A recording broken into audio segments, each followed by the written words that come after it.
you've worked with some like absolute throbbers in your time. The most notable, I think, for me personally, would be Pierce Brosnan, hashtag our James Bond. Yeah. Vince Vaughn, the great, and Mel Gibson as well.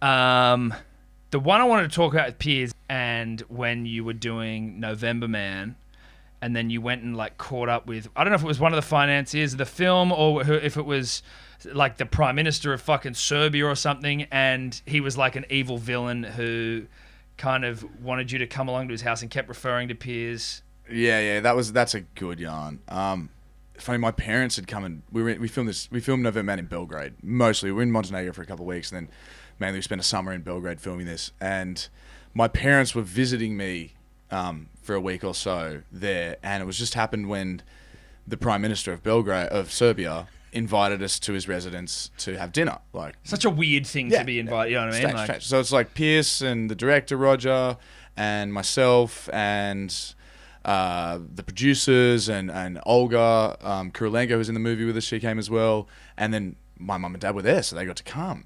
We're in the Prime Minister's residence, like essentially like the lodge of Serbia. Yeah. And or the Kiribati house, whatever you want to call it. And yeah, that was such an interesting dinner. Like, because yeah, we were sitting there. Does he have any relation to the movie, or it's just more that there's this movie going on in my country? Yeah, I think that's kind of it. Like, and also, we're shutting down parts of the city to film, and they've been really helpful, and they were fantastic, and it was an amazing city. I loved every minute of Belgrade. It was just awesome fun. But also, if you're in a position whereby you can get our James Bond over for dinner. Yeah, you do. Yeah, it was interesting because we were sitting there and he didn't speak much English, this guy, so we had a translator next to him, and it was kind of like the Prime Minister was sitting there, and to his left was like his bodyguard, and then it was me, and then it was my mum and dad, and then directly opposite on the table, it was a big long table, directly opposite the Prime Minister is Pierce is sitting there, and the Prime Minister, like, he just called him James all night. The entire evening, just called him James. Off. Yeah, just called him James. And it was like, oh, and how does Pierce play that? Well, like, I mean, so cool because he is one of the coolest cats you'll ever meet. Yeah, well, you need to be cool to be Bond. Yes, I mean, he's one of the coolest cats. That's one of those things. He's such a great bloke. Yeah. He's such a great bloke, and it was just this just surreal evening and dinner, and eventually, kind of. He had some musicians there, and there was like kind of a violinist and a guitar player and like someone on the keys kind of thing. And eventually, kind of when we finished dessert and stuff like that, and they started playing some songs and they're singing some Serbian songs and stuff, and then out of nowhere the violinist kind of comes up and stands kind of right behind Pierce, and you just hear this. Dun dun dun dun dun dun dun dun dun dun dun and we're just going, what is happening? And I'm looking over to my mum and dad. My mum and dad are sitting there they're just in shock. They're just like, where am I? Like, what is going on?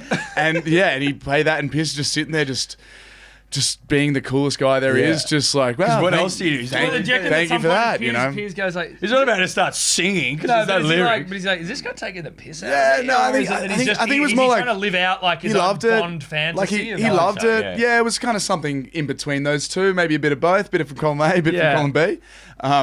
But that was, and then we started all like singing karaoke. It was a really fantastic. We all had a great time. Yeah. But I do remember going to the toilet in the middle of that dinner and like walking out of the dining room.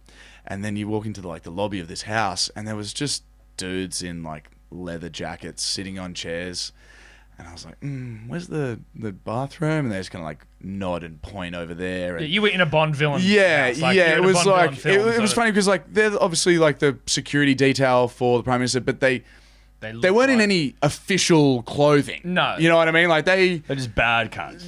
They just were dudes. Well, they're just that were dressed up sitting like there. henchmen. Essentially, Yeah, your classic Bond henchman. Essentially, but I'm not saying they were anything like that. But it was just this. That's how they appeared. It was surreal. That was the aesthetic that they were going for. Absolutely surreal. And we were sitting there, and I remember my mum and dad they couldn't believe it. Like they were just like, what does our son do for a job? This is some wild. This is crazy because this is what 4 years after I've like left Australia after Home and Away, and then suddenly we're having dinner with the Prime Minister of Serbia with James Bond, and they're playing the Your Bond James theme. Bond. Our James Bond. Yeah, exactly. Exactly. Insanity. It's just like this surreal moments where you're going, like you're blinking, you're pinching yourself, and it was crazy. So That was obviously- such an interesting dinner.